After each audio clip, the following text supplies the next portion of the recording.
Star Trek Into Darkness est à nouveau réalisé par J.J. Abrams. Le film reprend à la suite du premier, accompagnant Kirk lors d'une de ses missions pour sauver un peuple primitif d'une éruption de volcan. Enfreignant les lois de Starfleet afin de sauver Spock, qui rédige un rapport à ce propos, Kirk est destitué de son rang de capitaine, mais est enrôlé presque tout de suite par Pike en tant que premier officier. Un attentat a alors lieu dans un bâtiment de Starfleet qui réalise une réunion entre les capitaines et les premiers officiers afin de parler de ceci. Il réalise alors que cet attentat servait à les rassembler dans une pièce et un deuxième attentat survient en plein milieu de la réunion. Alors que la menace est repoussée, Kirk découvre que Pike est mort et il redevient donc capitaine de l'Enterprise. Il décide de partir à la poursuite du terroriste afin de le ramener et de le juger par les lois de Starfleet. Il est épaulé par un amiral de la Fédération qui lui donne 72 missiles pour se débarrasser de l'ennemi s'il refuse de coopérer. Une fois arrivé aux alentours de la planète où le terroriste s'est réfugié, Kirk et une petite équipe se rendent sur la planète clandestinement car Starfleet n'a pas le droit d'y aller. Ils se font toutefois attaquer par les habitants de la planète, mais sont sauvés par le terroriste. Après avoir demandé combien de missiles étaient présents dans leur vaisseau, ils décident de se rendre. Suite à une conversation entre Kirk et le prisonnier qui s'appelle Khan, Kirk découvre que l'amiral est responsable de cette attaque, puisqu'il a réveillé Khan, qui était un des 73 tests d'amélioration génétique, afin de l'obliger à construire de nouvelles armes pour son armada. Kirk décide de ramener Khan à Starfleet afin de pouvoir le juger, mais est intercepté par l'amiral qui est décidé à tuer Khan afin que personne ne connaisse sa bavure. Kirk fait alors équipe avec Khan afin de neutraliser l'amiral, mais Khan rend vite la situation à son bénéfice. Il exige que Spock téléporte les 72 missiles où sont endormis les 72 autres cobayes et donc son peuple dans son vaisseau. Spock obéit, mais après avoir enlevé les cobayes des missiles et de les avoir activés. Le vaisseau Enterprise étant fort endommagé et sur le point de se crasher, Kirk décide de rentrer dans le moteur nucléaire afin de le redémarrer manuellement. Une fois le vaisseau réparé, Kirk meurt irradié. Soudain, on se rend compte que Khan est encore vivant et que son vaisseau se crache sur la Terre. Spock décide de partir à sa poursuite dans la scène qui montre que Spock peut être sacrément badass. Alors qu'il est sur le point de le tuer, Uhura l'informe qu'on vient de découvrir que le sang de Khan pourrait sauver Kirk. Khan est arrêté, Kirk est sauvé et ils repartent pour un voyage de 5 ans dans l'espace. J'ai vraiment l'impression que Abrams a été beaucoup plus libre de faire ce qu'il voulait dans ce deuxième film. Il y a vraiment beaucoup plus de races, beaucoup plus de planètes. La ville qu'on voit pendant quasi l'intégralité du film, c'est Londres, et c'est un Londres futuriste où on a laissé le nom de Londres, on a juste changé les bâtiments, ils sont un petit peu plus modernes. C'est assez rare dans une science-fiction, le plus souvent dans une science-fiction, on crée de nouvelles villes et on oublie tout à fait celles qui existaient auparavant.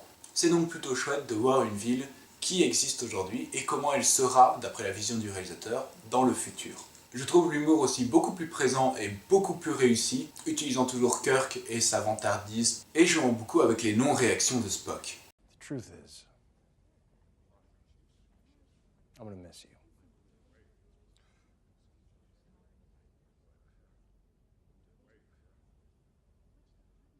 Et le film joue justement avec les émotions de Spock. Dans le premier, il essayait de comprendre de quel côté est-ce qu'il devait être. Est-ce qu'il devait être un Vulcain sans émotion ou plus un humain et montrer ses émotions. Et dans le deuxième, il essaie de le cacher le plus possible. Et finalement, à la fin du film, il a enfin une émotion humaine, la tristesse lorsque Kirk meurt, et décide de partir se venger de Khan. À l'opposé, on s'intéresse aussi beaucoup à Kirk. Kirk, dans celui-ci, doit justement apprendre à mettre sa vantardise de côté, à être responsable en tant que capitaine et à faire les bons choix, et de ne pas toujours courir à ses instincts et ses émotions. C'est donc un trajet tout à fait parallèle mais complètement opposé. Kirk essaye de maîtriser ses émotions alors que Spock essaye de les comprendre. Et comme toujours, l'alchimie entre ces deux personnages est très réussie. Leur conversation marche bien et les deux acteurs ont l'air de vraiment beaucoup s'amuser avec ces rôles. La réaction entre Spock et Uhura est beaucoup plus intéressante dans celui-ci. Dans celui-ci, ils sont en dispute car Spock a mis sa vie en danger sans penser à ce qu'elle ferait si elle était seule. Et ça donne vraiment un moment super que Spock dit dans le film. It is true I chose not to feel anything upon realizing that my own life was ending. As Admiral Pike was dying, I joined with his consciousness and experienced what he felt at the moment of his passing. Anger, confusion, loneliness, fear.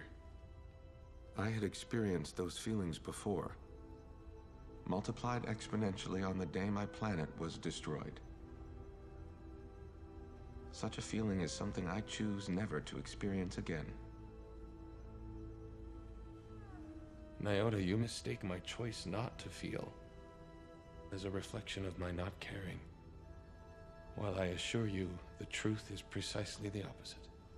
Et c'est parfait, ce dialogue est parfait. Et le film a bien sûr ce que le premier n'avait pas vraiment, un antagoniste imposant. Dans le premier on avait Nero, mais il était assez oubliable. Et dans celui-là on a donc Khan, qui est très chouette, j'aime beaucoup cet antagoniste. Je m'en rappelle pas plus que ça dans les premiers films, dans le deuxième film. Mais dans celui-là c'est un homme très posé, très fort grâce à ses manipulations génétiques, et qui est un énorme manipulateur. Vraiment un méchant très posé et très calme, ce qui fait qu'au moment justement où il montre une émotion, la tristesse, et surtout la colère, c'est vraiment soudain et ça le rend très menaçant. Et puis on a les scènes épiques, dans le premier on avait la chute libre, dans celui-là on a une scène où il vole dans l'espace, et c'est une scène avec beaucoup de tension et qui est plutôt bien faite, qui est très excitante à regarder, et qui est vraiment toujours un plaisir à revoir. On a également une scène en fin de film où la gravité du vaisseau n'est plus respectée, et donc le vaisseau se retourne sur ses flancs, sur ses côtés. Et J.J. Abrams joue beaucoup avec la caméra pour faire comprendre cette gravité qui tourne, et cette scène aussi est superbement bien faite. Et Abrams continue à faire ses petits hommages aux films précédents. Il termine encore une fois le générique avec la musique des films précédents.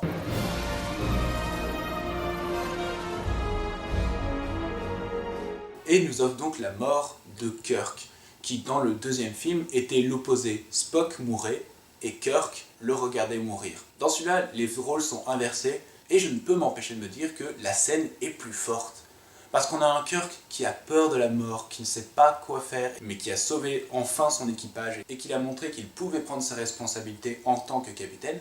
Et de l'autre côté, on a un Spock qui n'arrive pas à se contrôler et qui nous montre l'émotion la plus pure que Spock nous a montrée depuis le début de ses films. Et encore une fois, on a la musique, on a bien sûr encore une fois le thème principal qui revient au moment fort, mais dans celui-ci, le compositeur a eu l'occasion de créer des variations du thème principal pour le rendre plus fort, améliorer les tambours ou alors les violons, mais créer aussi d'autres compositions que j'aime bien. J'aime particulièrement celle-ci.